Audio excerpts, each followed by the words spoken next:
Okay, we're back. Let's do a Mac thing. So you may remember this G3 that we got at Christmas. I'll put a link to the video up here. And it arrived with a really lovely 15-inch matching display, but the computer itself was smashed to bits. It hadn't been packaged very well, and all the handles have been broken, some of the side panels too. So in this video, we're not going to kind of restore it per se, we're going to more pimp it. We're going to try and give it some upgrades, give it a little bit of love, because it's not had much of that so far.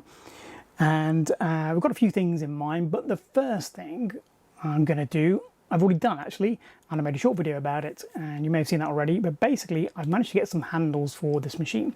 Now, they weren't the original G3 handles. If you remember, the G3 handles are kind of like a slightly frosted appearance to match the side panels. And what I've got is a set of G4 handles, which are completely transparent. And so it's a slightly different look, but if you've seen that video, you'll see actually they don't look too bad at all. Have a look for yourself, in fact. So if you have a look here, you'll see that the handles physically fit really, really well. They're exactly the same shape as the ones that we took off or got broken off.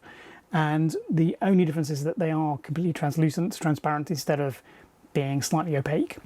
And it does give a slightly different aesthetic to the machine, but it doesn't look out of place, most importantly. So I'm definitely going to keep these handles on this machine. I don't think I'm going to be able to get a set of G3 handles very easily. I was really lucky the G4 ones came up just by coincidence. So that's the first upgrade we've done to this machine, and I think it deserves it, and I think I'm going to keep it, and I think it looks great actually. So that's the outside of the machine. It does need a bit of a clean, and some of the panels still have cracks in. I can't do anything about that just at the moment. But what else can we do to this machine? What else can we do to make it a little bit happier? If you remember, it came with some RAM in it, and it came with a couple of hard disks which we took out, and we put in a 10 gig hard drive and put OS 9 on there. And the reason I put a 10 gig hard drive in is because the original specs for this machine were that it had a 6 gigabyte hard drive. In fact, this is the base level of the second iteration of the G3 blue and white. It's the one with the upgraded IDE controller, and the base spec was a 350 megahertz CPU with 512k of cache, 64 megs of RAM, and a 6 gig hard drive and a CD-ROM drive. Now, this machine's already had some upgrades. When it first came to me, it had a couple of hard drives in, and the DVD drive, the optical drive, is actually a DVD drive, not a CD drive. It also had more than 64 megs of RAM in. So, but what can we do kind of to pimp it even more? Well, I'm going to take out the RAM that's in there, and I'm going to put in 4 matched memory modules. And they only come to 512k, so it's half what this machine can take. And I will be upgrading to the full 1 gig at one point in the future. But I just really like the aesthetic of 4 matched RAM modules in this machine. I think that's going to be a great thing to do. The other thing we're going to do is we're going to put in an SSD. And there's lots of different ways you can do that. And some of them can work out quite expensive. If you get a bootable SATA controller for these machines, they're fetching a lot of money these days. So we've got a much kind of cheaper option, but hopefully just as good. Won't be just as good because it will be less performant, but we'll have a look and see how it all works. So we're upgrading the RAM. We're going to upgrade the hard drive. The DVD's already been upgraded. We could put a DVD writer in there, but I don't think that's really necessary at this point. And we're going to put half a gig of RAM in there. I'm going to give it a bit of a clean as well. We've already done the handles. In terms of operating systems, I'm going to put OS 9 and OS 10, 10.4 specifically. That's the last that this machine can handle. When it originally shipped, it would have shipped with 8.6, but we're going to put 9.2 on there just for the maximum kind of flexibility and compatibility. And we're going to dual boot with 10.4. We're not going to have OS X running inside 10.4 in the classic environment. We're actually going to run it as a separate installation on a different partition. So let's get started. Here's a quick reminder of the specs. So it is a 350 megahertz, 512k cache, CD-ROM, 64 megs of RAM, and a 6 gig hard drive. So that's what we're going to be changing. I haven't been able to get a modem unit for this machine. They're quite hard to get hold of, actually, it turns out. I thought it'd be a good way of kind of pimping up this machine.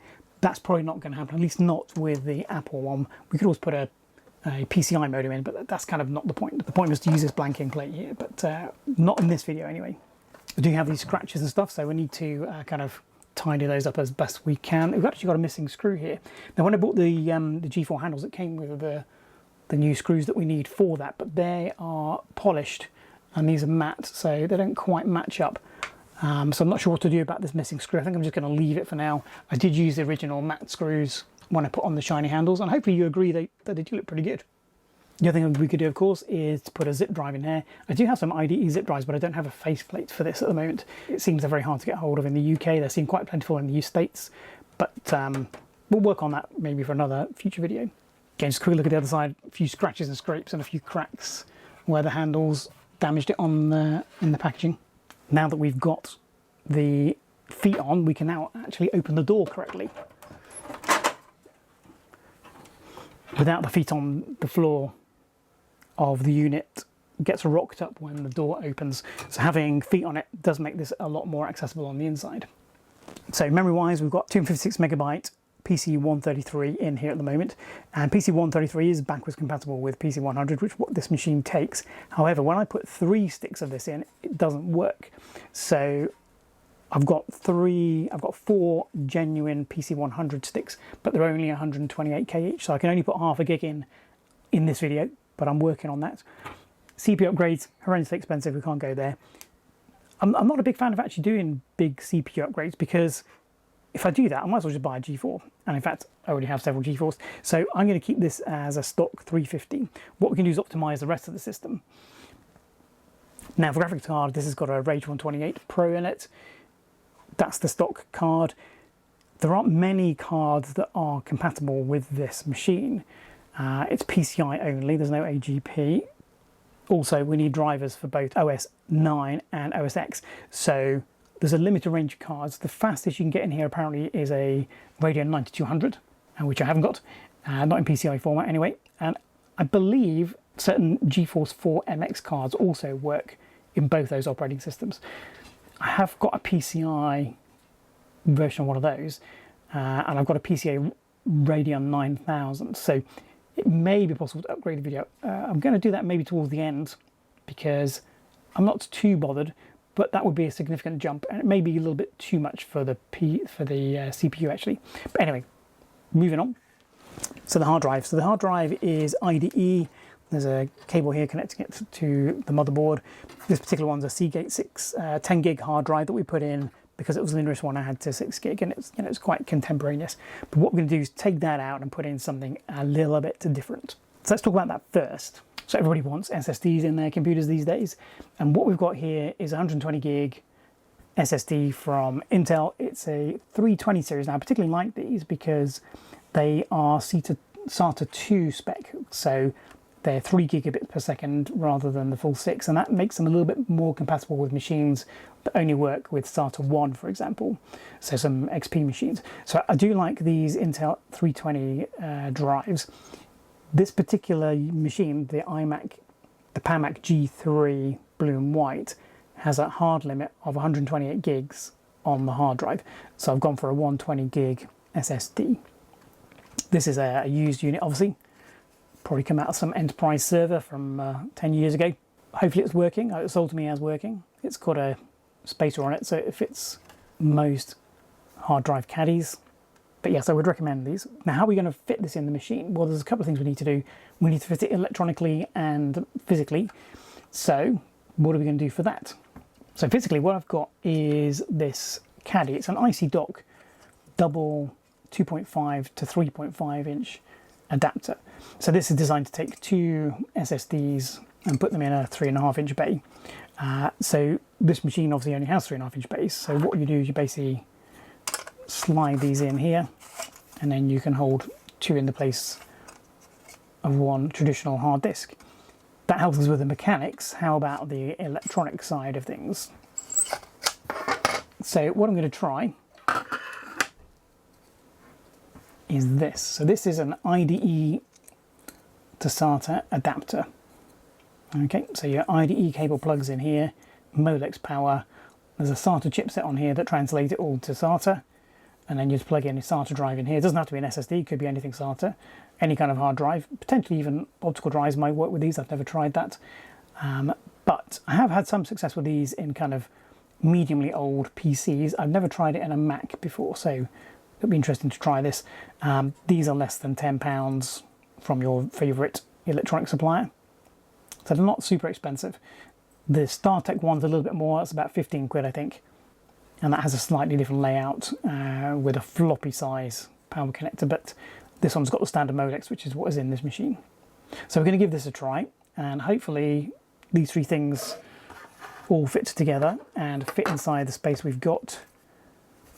So the drive can go in either way up, so we can have it with the SATA power on the left and data on the right, or we can have it the other way around. The connector obviously is fixed, so if we put it in that way around, so we do that, it's hanging down and it takes up the same kind of profile as the hard drive, so that's probably the most logical. If we do it the other way,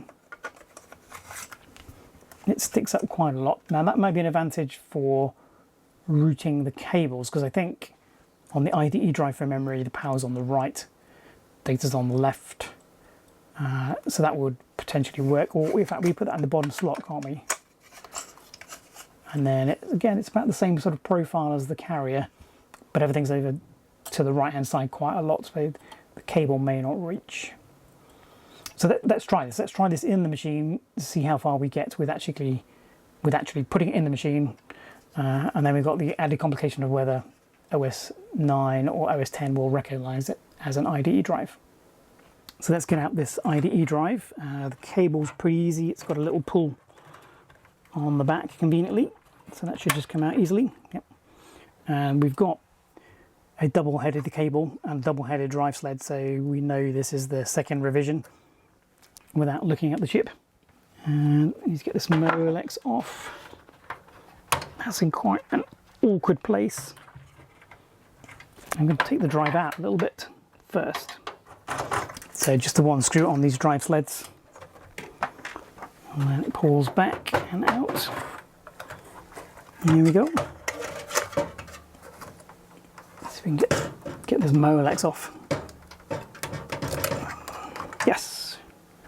So the drive's held in with screws on the bottom. I haven't checked whether this carrier has screws on the bottom. It does. Okay, so that's all right. That drive is out.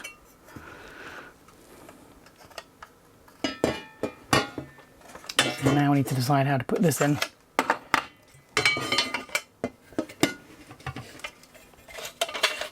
So that basically only goes in one way, but it's got 3 different holes, so we can change the position of it in the caddy. But we need to have enough room to get all these electronics in.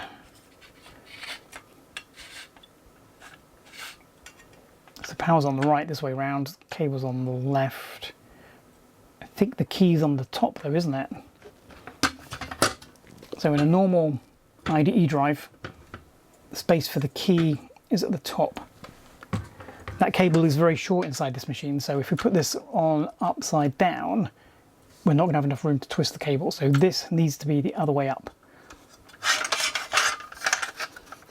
So we can either have it like that. Yeah, that's pretty much the only way of having it. It's like we could have it in the bottom, but then it's going to foul the bottom of the case. Or that, it slides just over the thing very nicely, but now it's really close to the screw. So I'm not sure how easy it's going to be to attach the cable. The screw is countersunk, so it won't foul. There's not a lot of movement to get that cable in. And does that help us line up on the bottom?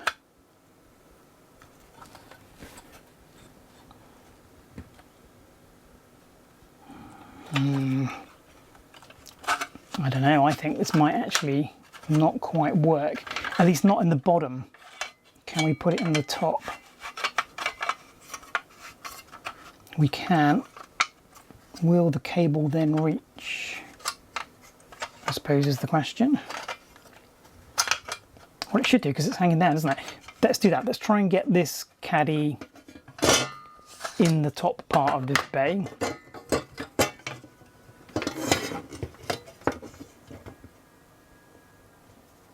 I think that's going to be the best way of doing it.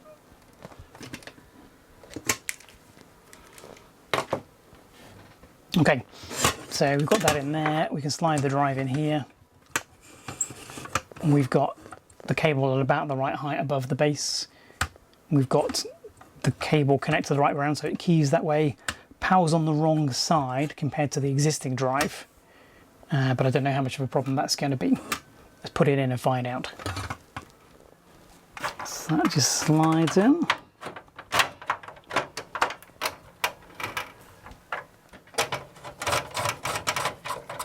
Okay, so we're able to tighten that up without breaking the adapter, so that's good. Looks like the cable's going to reach. Let me just take this off actually to attach it. There you go. And in terms of the Molex, there is plenty of cable here, so I can put the Molex on this side without any trouble, I think.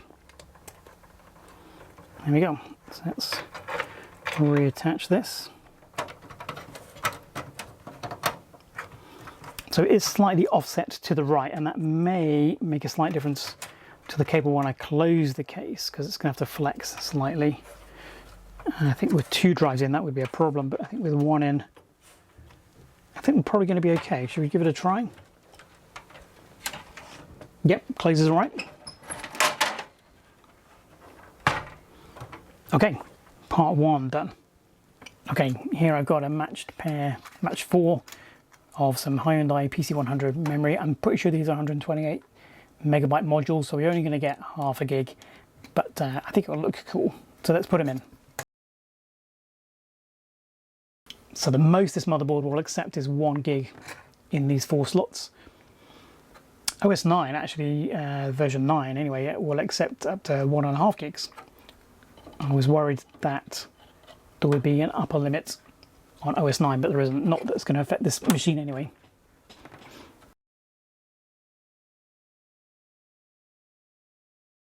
There we go. And in fact, I'm not quite matching. These two are slightly taller than these two.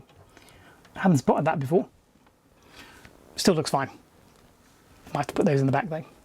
Anyway, so I've done the cardinal thing that you shouldn't do, and that is change 2 things at once. I've changed the memory and the hard drive, and if then things don't work, we don't know which it is. Hopefully everything will be all right, and if not, we'll just come back to this state. So we pimped up the inside a little bit. We pimped up the outside with these handles, I think. Is there anything else we can do? Well, we can get some nice accessories, such as this very lovely colour matching Lindy keyboard, proper Mac keyboard with a power button and everything.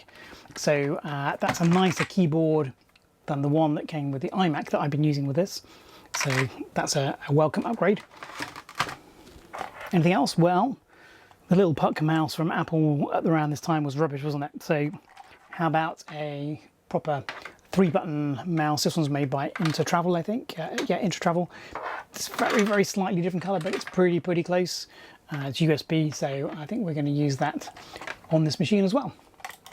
So in terms of operating systems, I'm going to use the OS 9 disk out of OS X 10.1 retail, but then we're going to install 10.43 on this machine from the DVD that's in here. And in fact, that may be why this machine was upgraded to a DVD drive at some point in the past. 10.4 came on DVD, whereas 10.3 and prior came on multiple CDs. So that could be why this machine was upgraded in the past. In terms of screens, I've got this lovely LG 15-inch 1024 by 768 screen that we're going to use for this. My 15-inch studio display that matches this machine is in my lovely display behind me with the other G3, the iMac and the iBook. Let's press the power button and see what happens, see whether this machine actually works or not. Can you hear the fan? No chime. So we've got the booting machine, so that's good. Didn't chime though, did it? Not sure why that is. It's got a new amount of memory. I don't know if that's gonna upset it. There's no operating system on that hard drive, as far as I know, that SSD. I don't think there's anything in the optical drive. Oh, there is. Yellow Dog Linux. We don't need that. I was obviously messing around with this at some point in the past. Let's install OS 9 first.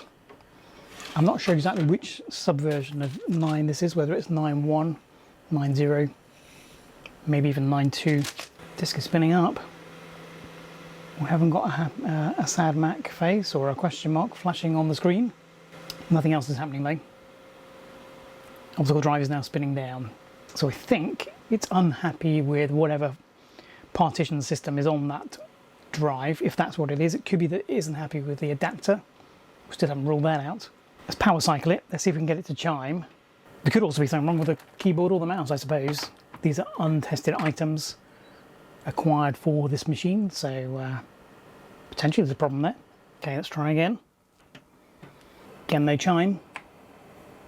I'm going to press and hold the C on the keyboard this time to see if that makes it boot off the optical drive. I don't think with the early G3s, I don't think you can use the Alt key to, the Option key to boot off different disks. I don't think anyway. So we're not getting very far at the moment. It may be that that RAM, that's something that it's not happy about with the RAM. We could put the other stick back in. Optical drive has just spun up. But it did that before, didn't it? So there's lots of things that could be wrong at this point. These things are never plain sailing.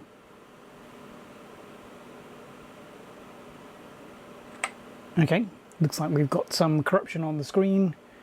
I think it's all hung. Oh no, it's come thinking about it again. So at this point we've got adding cards with their own VRAM, so I don't think there's anything wrong. I don't think there's anything wrong with the RAM on the video card because the video card was working before, so I'm not sure where this has come from. This shouldn't be the main system RAM. Okay, let's take out this unknown RAM and put in the working RAM. As I said earlier in the video, you should not change two things at once. You don't know how that's going to work.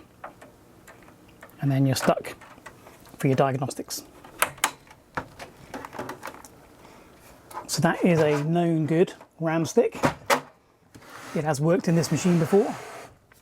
Got a screen, but no chime again. So the other possibilities are that there's something on that hard disk that it doesn't like and it can't work out how to boot. Perhaps because the partition table's wrong, or it's the wrong kind of partition table maybe. So the drive spins up, but it never quite loads.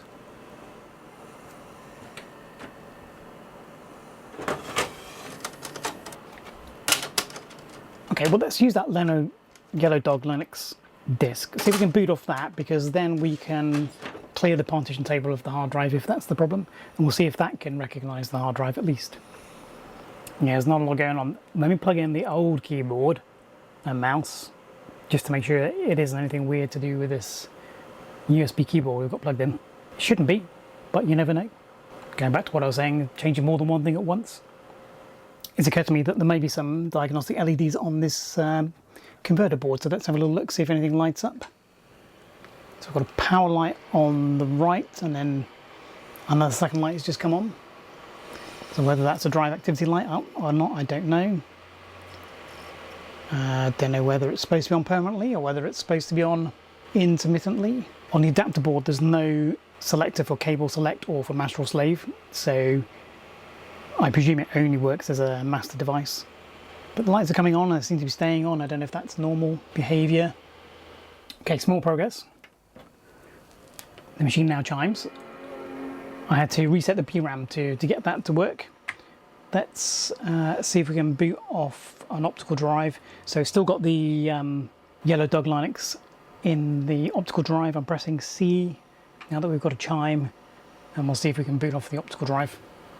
There's not a lot going on, is there? So, small step forward. Let's put the OS... Oops. Let's put the OS 9 disk back in. See if we can boot off that. Okay, well we've got a cursor now. And a happy Mac. Something's happening. Okay, so I think the PRAM was upset that I changed the memory. So we will go back to those 4 sticks of memory, see if they can work. But in the meantime, let's see if we can get the hard disk working. And when I say hard disk, I mean SSD. Welcome to OS X. So we could install straight away, but let's go to utilities and see if we can get a disk working. Okay, right. So we have the first drive, which is the optical drive. And then it's listing another drive which is not mounted. This disk can be initialized, so that's promising. It looks like it's found the SSD. Initialize. Okay, installation was successful. So it looks like it has, yeah, 111 gigabytes available. So that's that 120 gigabyte drive from Intel. So that is working, and the adapter's working. Brilliant. Okay, now we can't, from here we can't change partitions and stuff. Can we do that from custom setup? We can. Okay, so we want 2 partitions or 3 partitions.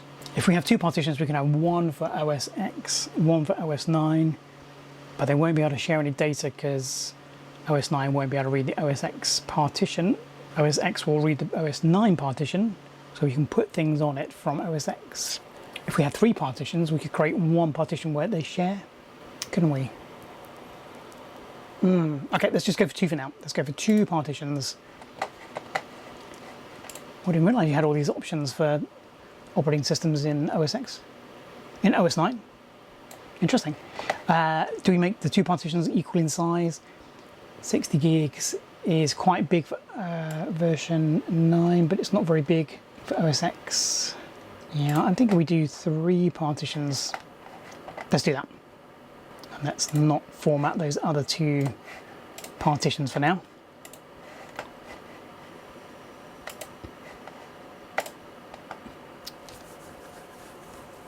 So we should end up with another untitled drive, and if we go into it, it should be, yeah, 37 gigs. Perfect. So let's install OS 9 into that. Looks like it's 9.2, by the way. Okay, we're making progress. This is great. Yep, that's where we want to go. So the whole OS only takes a quarter of a gig. Those are the days. There we go. So we are installing from an optical drive, so we're limited by the speed of that. We're installing to an SSD, so that should be plenty fast enough. But remember, this is not on a SATA controller. This is on the IDE 33 megabit per second controller. So the maximum throughput we're going to get through here anyway is around 30 megabytes per second. That's well inside what this SSD can do. But the massive benefit of SSDs is more to do with their random access times rather than sustained throughput. This is still going to be massively faster than any hard disk or any mechanical hard disk that was around at the time. In fact, what we could do is reinstall the other hard disk and do some benchmark and comparisons, couldn't we? But let's just try and get this done first. Okay, well, it seems to have stalled somewhere. The mouse is still working, but the optical drive is spun down and no progress on the progress bar. So I think that hasn't quite worked. Maybe this drive is a little bit too big. Maybe we should try something a little bit smaller. Okay, let's try an alternative hard disk. So the beauty of this system with the drive caddy we've got is that we can just slide disks in and out really easily. So let's try something different. Let's remove the IDE adapter. Slide that one out. Slide that one in.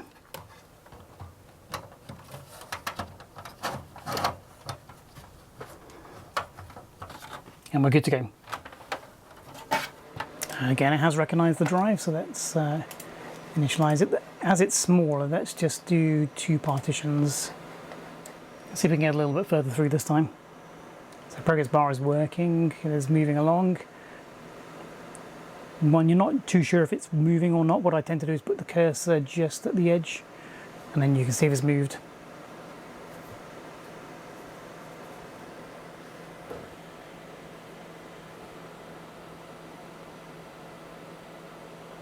So I don't know exactly when it stopped in the last install, but it was when this had 6 minutes left. So that should be coming up fairly soon, I would have thought. Yeah, so any time around here.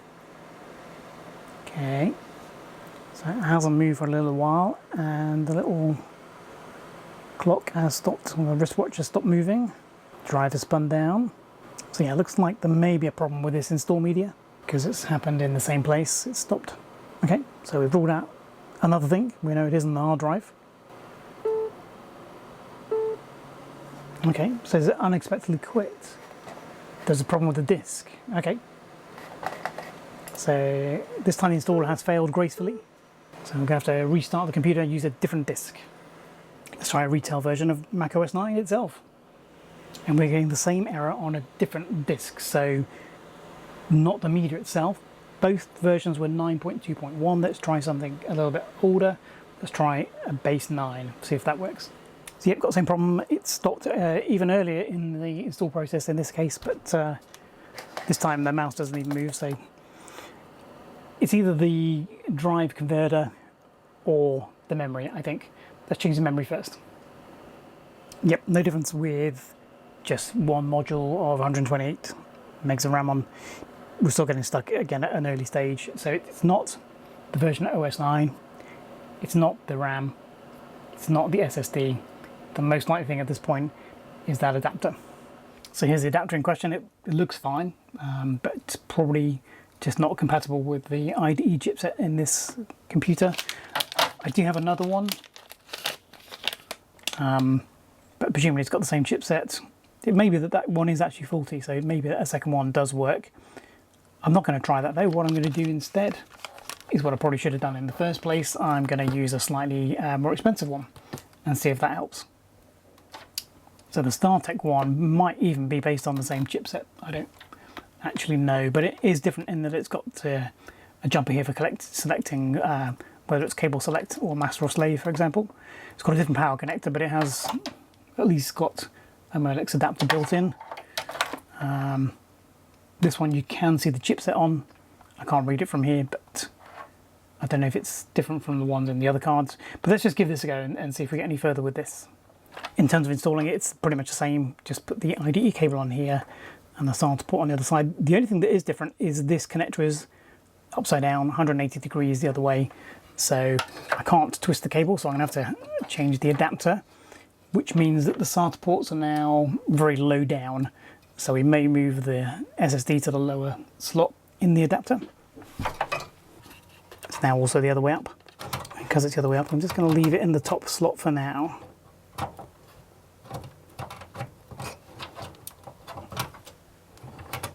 There we go. So data, let's do power. So does the case still close? It does. So as you can see, we've got much further. It was working okay, so I actually put the 120 gig drive back in and the 4 sticks of memory. So I think it was that IDE to SATA converter. The StarTech one seems to be working very, very well, but those generic unbranded ones obviously weren't working with this particular chipset. Your mileage may vary. You may find with a more modern Ultra 66 or 133 chipset on the motherboard, you may find those other adapters work better. But with this 33 megabyte IDE from Apple, no joy. So the installation is going pretty quick. It's taken less than 4 minutes, I reckon, to do that. And because we've gone back to the 120 gig disk, I split into 3 partitions again. OS 9 should be installed on this drive. Let's give it a name. Let's call it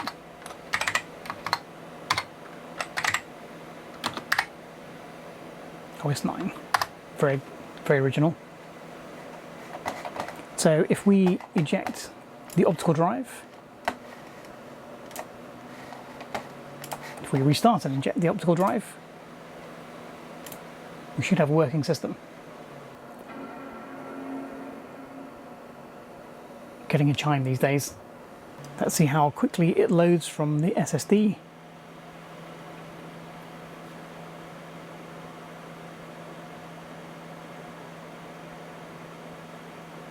Well, I think it's CPU limited, not disk limited at this point.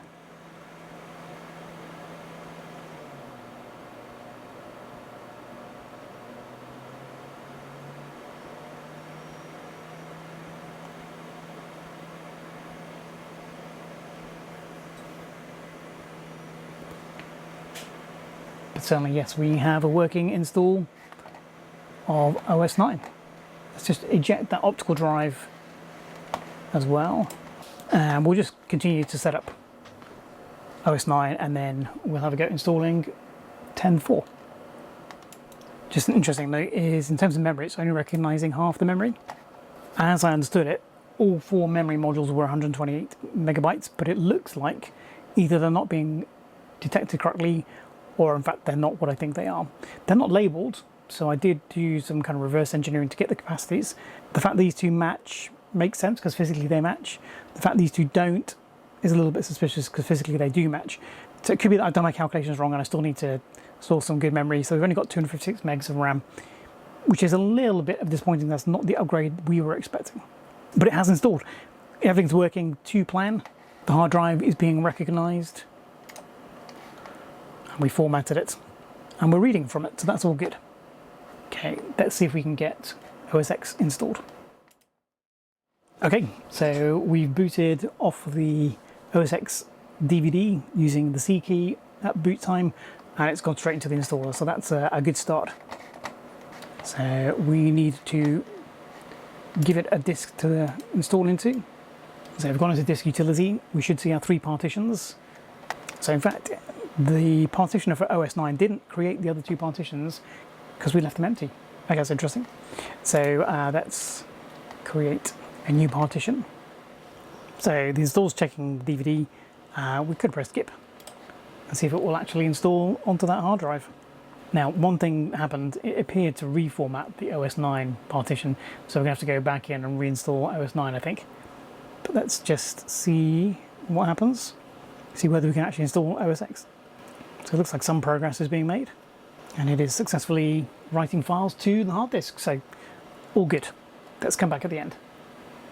Okay, so the OS X install has gone well. Let's see if we can boot into it. Took a long time to boot, but it got there and it is now starting up. Just probably not happy about the amount of memory. So 256 megabytes of RAM is the minimum for OS X Tiger, so it's probably a little bit low, and that may affect performance, for example with this beach ball here, but it is working.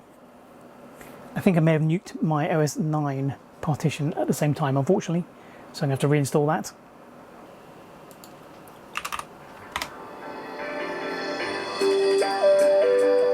There we go, it's worked. And there we go, we have a working OS X 10.4. So it's recognising the ATA drive. So now that we've got OS X on here and OS 9, we need to do a little bit of benchmarking. Filming this video in daylight is just way more rewarding. Just look at the colour of this computer. It is a thing of beauty. Okay, so we're finally getting somewhere. We've had some RAM shenanigans.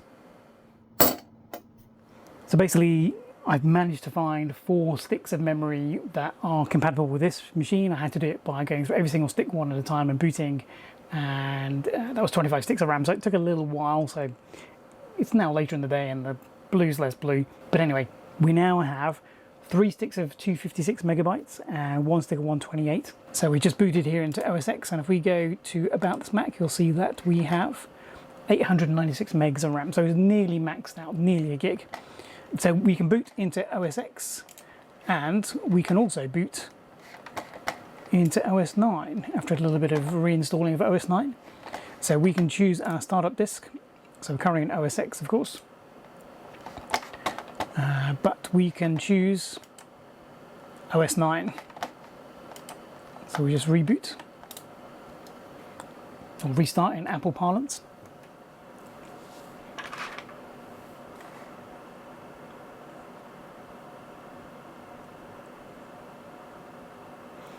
If you know Mac OS 9 very well, can you explain to me why we get this massive pause at this point in the boot process? The rest of it boots really quickly, but there's a massive pause just there. If anybody knows what that is and whether that can be optimized, please let me know in the comments below. But anyway, here we are in OS 9. So this is not the classic environment running in OS X. This is a separate partition with a completely vanilla install of OS 9 on it. And we've got the 2 different drives here. Okay, so we've maxed out the hard disk. We've maxed out the RAM as good as we can. Is there anything else we can do? Can we upgrade the video card? Now, before we do that, we should definitely be doing some benchmarking. So let's have a little look at getting some software on here, in both environments, and see if we can do some benchmarking. Okay, so we've done some benchmarking in OS 9. We've used Mac Bench 5 specifically because that's the most kind of age appropriate benchmark, and in fact it does compare it to a G3 300. I think that's not the blue and white, I think that's the beige one, and that explains this first number here. So overall, compared to a 300 G3, 300 megahertz G3, we should be running 17% faster. We're only getting 10% faster, and that's because the cache on this G3 is about half the size on the beige G3 at 300.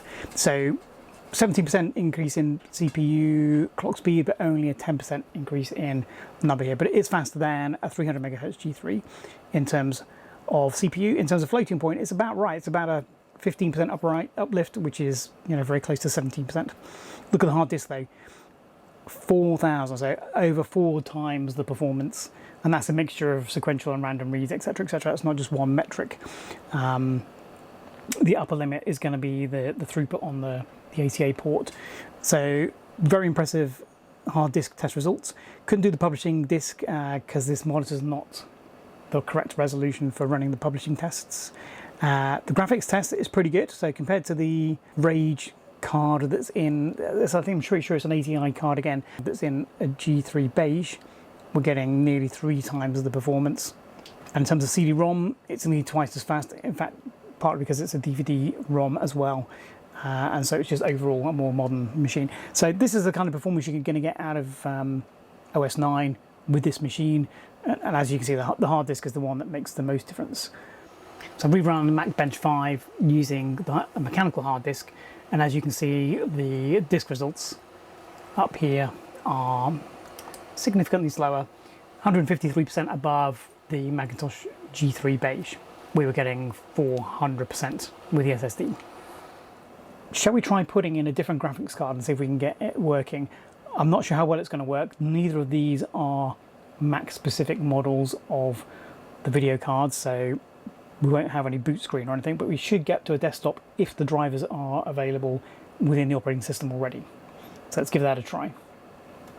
So the card that's in here is a Rage 128. I can't remember if it's the Pro or the Ultra. It comes in this specific 66 megahertz slot. I'm not sure if the card takes full advantage of that, but let's take it out and put in something different. So don't forget, this is a PCI slot, not an AGP slot. There's no AGP on these systems. So what have we got instead? We've got this ATI Radeon 9000 PCI 256 megs DDR, and this card does work. I had it tested it in a PC, and it is a PC card. I haven't flashed it with an alternative BIOS. I don't think any of the Apple ones came with video out. I think they only had the VGA. So I don't think this is an Apple card, but let's put it in and see if it at least partly works. Okay, we've fallen at the first hurdle because this card is missing a slot here. So we can't physically put it in the connector. It's being blocked here. So this must be a 5-volt only card and won't fit in that slot. That's a shame. Let's try the other card then. So the other card we have available to us is this GeForce 4 MX440. Specifically, this is an SE version from Gamewood. This has got a universal connector, so we should be able to fit it into the slots. Again, it's not an Apple branded card. It's designed for PC, so we don't know if this is going to work at all. In fact, I can't remember if I've tested this card at all in the first place, so maybe going nowhere. Let's try. Okay, let's turn it on and see what happens. So the reason I'm using these two cards is they've both been reported as working in a blue and white G3 and have acceleration under OS 9. You can use a more recent video card than these, but you don't get the acceleration in OS 9, so that's where the cutoff is. So I'm not getting a video signal on boot, and that's not a surprise. That's what happens when you use a PCI card that's for a PC in an Apple computer. We should be able to get the desktop though if there's a driver available. Probably should be at a desktop by now, I think, if it was going to be working. So these are the only two PCI graphics card I have that in theory are suitable for this machine. Yeah, there's not a lot going on there, is there? Just out of curiosity, let's put this in a 64-bit slot. It's not going to take advantage of a 64-bit, but it is only a 33 megahertz slot, so maybe the 66 megahertz of this slot was making it unhappy. So yeah, no good in a 64-bit 33 megahertz slot either. We've got a chime, boot recording seems okay, but just no video signal at all. So yeah, let's go back to the Rage 128 and try the same thing in OS X. Okay, we're running in OS X and we've just run Xbench for the first time. So this is the results, and obviously I'm not interested in the CPU test because we haven't changed the processor. That's always going to be a fixed thing. So what I'm interested in is whether we can get results for the graphics card. And here we've got the Quartz and OpenGL results. So we'll keep a record of those. Disk writes and reads, I mean, basically, 28 megabytes per second. That's pretty much pushing the maximum throughput of the ATA33 interface. You're not going to get faster than that, really. So that all makes sense, decent numbers. As you'd expect with the SSD, you wouldn't be getting anywhere near those numbers with a conventional rotating disk. Okay, so we've got a working version of OS X 10.4. We've got a 3D accelerator in there. It's the very basic one, but it is a 3D accelerator. So let's try Star Wars Battlefront. Now, the minimum specs for this are higher than this machine can give. So is it even going to open? No, didn't even open. If you know a good way of benchmarking early versions of OS X, then please give me a hint down below. We're going to just use the Xbench results for now, but let's try that other video card, see if we can get that working. Okay, let's boot it up and see what happens.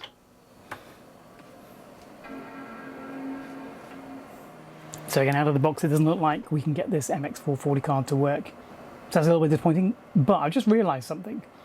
Those 64-bit PCI slots, they're 5-volt compatible, aren't they? So let's try the ATI 9000 card in one of those. So now we've got the ATI Radeon 9000 PCI in a 64-bit PCI slot. Are we going to get a video signal in OS X? It's not looking that way at the moment. Again, the optical drive spinning up, but no video output. That is a shame. That's a shame. I thought we were going to pimp it a little bit more than we have already. Okay, I think we're going to call the video there. So we've managed to upgrade the RAM to nearly the maximum. We've managed to upgrade that hard disk using an SSD, which has been fabulous. Makes a huge difference to the performance subjectively. We haven't changed the processor, and that is possible because they come on ZIF modules. You can actually take out the 350 that's in there and put in a 400 or 450. Could do that. You could even get G4 upgrades for these machines, apparently, but I don't want to do that. I want to keep this true to a G3, so I might put a 450 G3 in there if I can find one. The graphics card was the most disappointing part of the whole thing. I thought we had a good shot of getting either of those PC cards to work, but unfortunately, it looks like we're going to need an Apple branded one to make this pimped up G3 as pimped as possible. I'll keep my eyes on the lookout for those. They're getting quite expensive and hard to find, but I will keep looking for one. In the meantime, it's going to have to do with this Rage 128, but at least that manages to work in both OS X and in OS 9. So we've got the ability to dual build this machine, and it's going to be fairly flexible for that reason. Anyway, I hope you enjoyed watching the video. Don't forget to like and subscribe. Another video is going to appear that you may be interested in. Hopefully you will be. That's the end of this Mac thing. Hope you enjoyed the shenanigans, and we'll see you in the next one.